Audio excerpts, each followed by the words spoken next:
বেটি বাঁচাও বেটি পড়াও কর্মসূচির 10ম বর্ষ পূর্তি উপলক্ষে 11:30টা নাগাদ জেলা প্রশাসনের উদ্যোগে DWS কার্যালয়ের সামনে আন্তঃ মহিলা ক্রিকেট টুর্নামেন্ট আয়োজন করা হয়।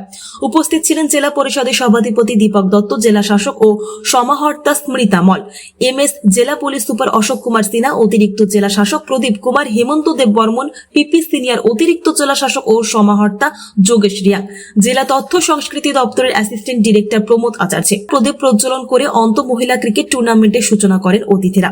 স্বাগত ভাষণ রাখেন সমাজ শিক্ষা ও সমাজ কল্যাণ দপ্তরের জেলা পরিদর্শক প্রবীর দেব বর্মা। এরপর উপস্থিত অতিথিদের আলোচনার পরে 12টা নাগাদ শুরু হয় ক্রিকেট টুর্নামেন্ট। মোট 8টি মহিলা দল অংশগ্রহণ করে এই দিনের আয়োজিত টুর্নামেন্টে। কর্মসূচির অঙ্গ হিসেবে আমরা দক্ষিণ জেলার বিভিন্ন দপ্তরের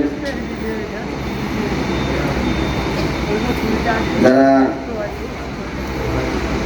বিভিন্ন দপ্তর রয়েছেন, এই দপ্তরকে নিয়ে আমরা বেটি বাঁচাও বেটি পড়াও এই কর্মসূচিকে সফল করার লক্ষ্যে একটা ক্রিকেট টুর্নামেন্টের আয়োজন করা হয়েছে। এই টুর্নামেন্টে বিভিন্ন দপ্তর রয়েছে, আমাদের জেলার মধ্যে দপ্তরের টিম রয়েছে থাকবে, পাশাপাশি জেলা পরিষদের টিমও রয়েছে। এটার উদ্দেশ্য হলো আমাদের যে বেটি বাঁচাও বেটি পড়াও যে কর্মসূচি 10 বছর আমাদের মাননীয় প্রধানমন্ত্রী যখন শুরু করেছিলেন, 10 বছরের পূর্তি আমরা উদ্বোধন অনুষ্ঠান করেছিলাম 7টাতে এবং আগামী 12 তারিখ এটা সমাপ্তি অনুষ্ঠান হবে বিরোনিয়াতে। তা আমরা এটাকে আরও সার্থক করে তোলার জন্য এবং এটাকে বেশি বেশি করে প্রচারে নিয়ে আসার জন্য আমাদের মাননীয় জেলা শাসক মহোদয় রয়েছেন এখানে, ওনার উদ্যোগেই বিশেষ করে আজকে এই।